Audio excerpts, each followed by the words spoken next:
जय श्रीराम। शुक्लांबरधरं विष्णुं शशिवर्णं चतुर्भुजं प्रसन्नवदनं ध्यायेत् सर्वविघ्नोपशान्तये। रामाय रामभद्राय रामचन्द्राय वेधसे रघुनाथाय नाथाय सीताय पतये नमः। వాల్మీకి రామాయణం శ్రీ పుల్లల శ్రీరామచంద్రుడి గారు తెలుగు చేసింది యుద్ధకాండం 123వ సర్గలో ఉన్నాం. 122వ సర్గలో అందరూ పుష్పక విమానం ఎక్కారు అయోధ్యకి వెళ్ళడానికి. శ్రీరాముడు పుష్పక విమానం నుంచి కనిపిస్తున్నవన్నీ కూడా సీతకు చూపించడం ఈ సర్గలో కనిపిస్తుంది. జయ శ్రీరామ్. 123వ సర్గ. హంసల ప్రతిమలతో కూడిన అత్యుత్తమమైన ఆ పుష్పక విమానము శ్రీరాముని ఆజ్ఞ ప్రకారము గొప్ప ధ్వని చేస్తూ ఆకాశంలోనికి ఎగిరింది. పిమ్మట రఘువంశమునకు ఆనందజనకుడైన శ్రీరాముడు అంతటా దృష్టి ప్రసరింపచేస్తూ చంద్రుని వంటి ముఖము గల మిథిలా రాజకుమారి అయిన సీతతో ఇట్లనెను. సీత, కైలాస శిఖరం వంటి త్రికూట పర్వత శిఖరం మీద ఉన్న విశ్వకర్మ నిర్మించిన ఆ లంకను చూడు. వానరులు రాక్షసులు మరణించుటకు కారణమైన మాంస రక్తముల బురదతో నిండిన ఇదిగో ఈ గొప్ప యుద్ధ భూమిని చూడు. సీత, బ్రహ్మ నుండి వరం పొంది లోకములను పీడించిన రాక్షస రాజైన రావణుడు నీ నిమిత్తమై నా చేత చంపబడి ఇక్కడ పడిపోయినాడు. ఇక్కడ ఇదిగో కుంభకర్ణుడు చంపబడ్డాడు. ఇక్కడ ప్రహస్తుడు చంపబడ్డాడు. ఇక్కడ హనుమంతుని చేత ధూమ్రాక్షుడు చంపబడ్డాడు. ఇక్కడ మహాత్ముడైన సుషేనుడు విద్యున్మాలిని చంపినాడు. ఇక్కడ యుద్ధంలో రావణుని పుత్రుడైన ఇంద్రజిత్తు లక్ష్మణుని చేత చంపబడ్డాడు. ఇదిగో ఇక్కడ అంగదుని చేత వికటుడు అనే రాక్షసుడు చంపబడ్డాడు. చూడడానికి కూడా శక్యం కాని విరూపాక్షుడు, మహాపార్షుడు, మహోదరుడు, అకంపనుడు, బలవంతులైన మరికొందరు రాక్షసులు, అలాగే క్రిసిరస్సు, హతికాయుడు, దేవాంతకుడు, నరాంతకుడు, వీళ్ళందరూ కూడా ఇదిగో చంపబడిన యుద్ధభూమి ఇదే.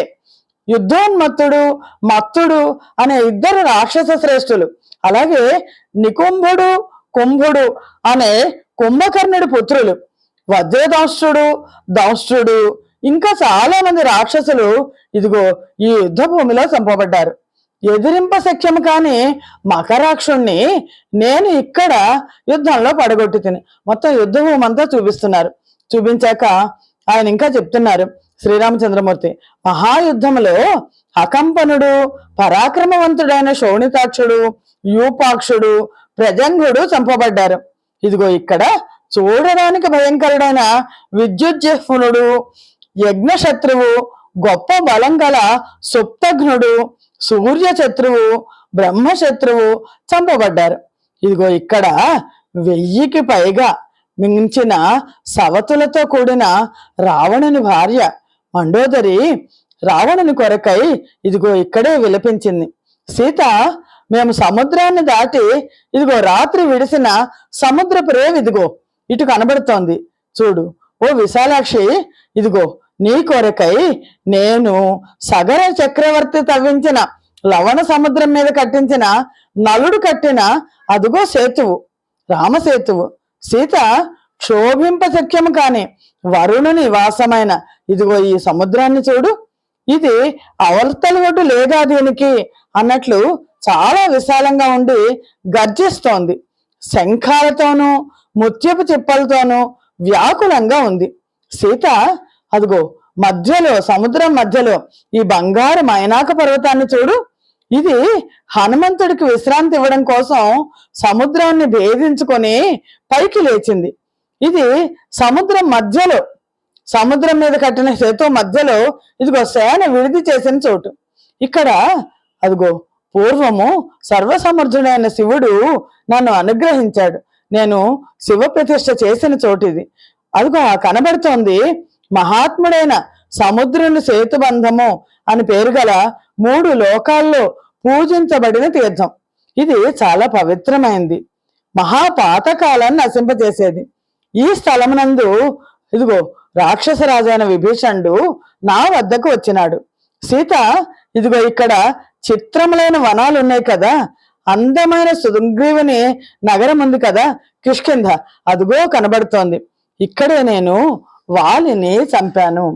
అప్పుడు సీత పూర్వం వాలి పాలించిన ఆ కిష్కింధ నగరాన్ని చూసింది. చూసి ప్రేమపూర్వకమైన మాటలతో శ్రీరామునితో వినయపూర్వకంగా ఇలా పలికింది. రాజా, తారా మొదలైన సుగ్రీవుని ప్రియ భార్యలతోనూ ఇతర వానర నాయకుల స్త్రీలతోనూ కలిసి నేను నీతో కూడా రాజధాని అయిన అయోధ్యకు వెళ్ళవలెనని కోరుతున్నాను అన్నది. ఎందుకు సీతమ్మ వారు అలా అడిగింది అంటే, సీత యుద్ధం తర్వాత శ్రీరాముని చూడాలని ఎలా అనుకుంటుందో, వానర స్త్రీలందరూ కూడా వారి వారి భర్తల్ని చూడాలని అనుకుంటారు కదా. స్త్రీ హృదయం స్త్రీకే తెలుస్తుంది కదా. ఎప్పుడైతే సీత ఆ మాట అందో, సీత మాట విని శ్రీరాముడు అలాగే అట్లే అగ్గుగాక అని పలికి కిష్కింధలో విమానాన్ని దింపారు. కిష్కింధ చేరి విమానాన్ని నిలిపి సుగ్రీవుడితో ఇలా అన్నారు. వానర రాజా, వానర నాయకులందరితోనూ మీరందరూ మీ మీ స్త్రీలతో కూడిన వారే సీతతో కూడా అయోధ్యకి రండు అని చెప్పాడు. నువ్వు కూడా నీ స్త్రీలతో తొందరగా రమ్ము అని, మనమందరం కలిసి వెళ్దాము అని పలికారు. వానర ప్రభువు శ్రీమంతుడు అయిన ఆ సుగ్రీవుడు అమితమైన తేజస్సు గల శ్రీరాముని మాటలు విని శీఘ్రంగా అంతఃపురంలో ప్రవేశించి తారను చూసి, ప్రియురాలా, మహాత్ములైన వానరుల భార్యలకు నీకు కూడా శ్రీరాముడు సీతకు ప్రేమ చేకూర్చటకై ఒక అనుజ్ఞనిచ్చాడు. నువ్వు తొందరగా సిద్ధమగుము, వానరుల భార్యలను తీసుకొని వెళ్ళదము, వారికి అయోధ్యను దశరథుని భార్యలను చూపెడదాము అన్నారు. తార సుగ్రీవుని మాటలు విని వానర స్త్రీలందరినీ పిలిచింది. సుగ్రీవుడు వానరులందరూ కూడా మీకు అనుజ్ఞ ఇచ్చారు. అయోధ్యను చూచుడు చేత నాకు కూడా ప్రియము చేయవలసి ఉన్నది, నాకు కూడా చూద్దామని అనిపిస్తోంది. అందుకని పౌరులతోనూ జానపదులతోనూ కూడి శ్రీరాముడు అయోధ్యలో ప్రవేశించడాన్ని, అలాగే దశరథుడి అందరి స్త్రీల ఐశ్వర్యాన్ని మనం చూద్దాం అని తార చెప్పింది. తార చేత అనుమతించబడిన ఆ వానర స్త్రీలందరూ అలంకారాలు ధరించి ఆ విమానానికి ప్రదర్శనం చేసి సీతను చూడాలి అనే ఉత్కంఠతో విమానాన్ని ఎక్కారు. ఆ పుష్పక విమానము వానర స్త్రీలు ఎక్కిన తర్వాత మళ్ళా శీఘ్రంగా పైకి ఎగిరింది. అప్పుడు శ్రీరాముడు, అదుగో సీత, ఋష్యముఖ పర్వతము అని మళ్ళా సీతతో ఇలా పలుకుతున్నారు. సీత, ఇదిగో ఇక్కడ ఋష్యముఖ పర్వతం కనబడుతోంది. ఇది బంగారు ధాతువులతో మెరుపులతో కూడిన మేఘంలాగా ఉంది. ఇక్కడ నేను వానర ప్రభు అయిన సుగ్రీవునితో కలుసుకున్నాను. వాలిని చంపడానికి నేను ఒడంబడిక కూడా చేసుకున్నాను.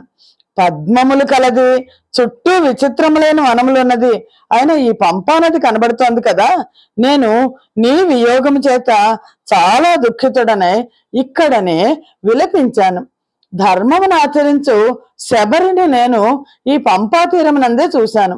ఓ సీత, జనస్థానమందు అదిగో ఆ మహావృక్షం కనబడుతోంది చూడు. అక్కడే రావణుని చేత గొప్ప తేజస్సు గలవాడు, బలవంతుడు, పక్షులలో శ్రేష్ఠుడు అయిన జటాయువు నీ నిమిత్తమై చంపబడినాడు.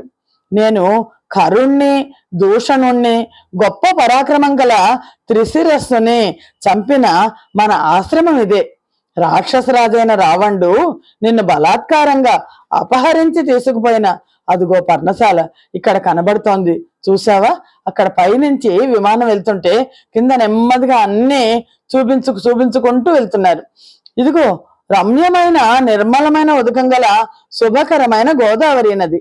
చుట్టూ అరటి తోపులు ఉన్న అగస్త్యాశ్రమం కూడా కనబడుతోంది. అగస్త్య మహర్షి శ్రీరామచంద్రమూర్తికి అనేక అస్త్ర శస్త్రాలను బహూకరించారు. ఈ ప్రకాశిస్తున్న ఆశ్రమం మహాత్ముడైన సుతీక్ష్ణనుని ఆశ్రమం. ఈ సుతీక్ష్ణుని ఆశ్రమంలో సీతారామ లక్ష్మణులు చాలా కాలం నివసించారు. సీత, అదిగో గొప్పదైన శరభంగ ఆశ్రమం కూడా కనబడుతోంది చూడు. ఇక్కడికి ఆనాడు సహస్రాక్షుడు, శత్రుపుర వినాశకుడు అయిన దేవేంద్రుడు వచ్చాడు. ఏ తాపసులకు సూర్యునితోనూ అగ్నితోనూ సమానుడైన అత్రి మహాముని కులపతియో అదిగో అలాంటి ఆ మహర్షులందరూ ఇక్కడ కనబడుతున్నారు. ఈ ప్రదేశంలో ఇదిగో నేను సీత విరాధుణ్ణి చంపాను గుర్తుందా. ఈ ప్రదేశంలో నువ్వు ధర్మాత్మురాలైన అనసూయను చూసావు కదా సీత. ఇదిగో పర్వత శ్రేష్టమైన చిత్రకూటం ఇక్కడ ప్రకాశిస్తోంది. భరతుడు ఇక్కడే నన్ను బతిమాలుకోవడానికి వెనక్కి తీసుకెళ్ళడానికి వచ్చాడు. అప్పుడే 14 సంవత్సరాలు అయిపోయింది. సీత చిత్రములైన వనాలు చుట్టూ ఉన్న అదిగో యమునా నది కనబడుతోంది చూడు. శోభాయుక్తమైన ఈ భరద్వాజ ఆశ్రమం కూడా కనబడుతోంది. అనేక విధాలైన పక్షులతో వ్యాప్తమై బాగా పుష్పించిన అడవులు కలది. పవిత్రము 3 లోకాల్లో ప్రవహించేది ఆయన గంగా నది కూడా కనబడుతోంది. అదుగో అక్కడ నా మిత్రుడైన గుహుడు నివసించు శృంగిబేరపురం. సీత ఇదిగో యూప స్తంభములు పంక్తులు కలది. అనేక విధాలైన వందల కొలది వృక్షాలతో నిండింది. పుష్పించిన వనాలు కలది. అయినా ఆ సరయూ నది ఒడ్డు కనబడుతోంది చూసావా సీత.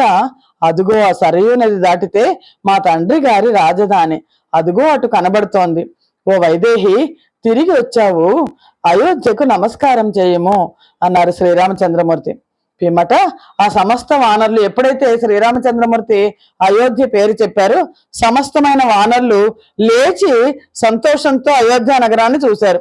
అప్పుడు వానరులు రాక్షసులు కూడా తెల్లని మేడల పంక్తులు, విశాలములైన వీధులు కల ఏనుగులతోనూ గుర్రాలతోనూ నిండిన ఇంద్రుని అమరావతిలాగా ఉన్న ఆ అయోధ్య నగరాన్ని చూశారు. శ్రీమద్ రామాయణం నందలి యుద్ధకాండలోని 123వ సర్గము సమాప్తము. స్వస్తి ప్రజాభ్య పరిపాలయంతాం న్యాయేన మార్గేణ మహిం మహిష. గోబ్రాహ్మణేభ్య శుభమస్తు నిత్యం. లోకా సమస్తా సుఖినో భవంతు. సర్వం శ్రీరామార్పణమస్తు. జై శ్రీరామ్.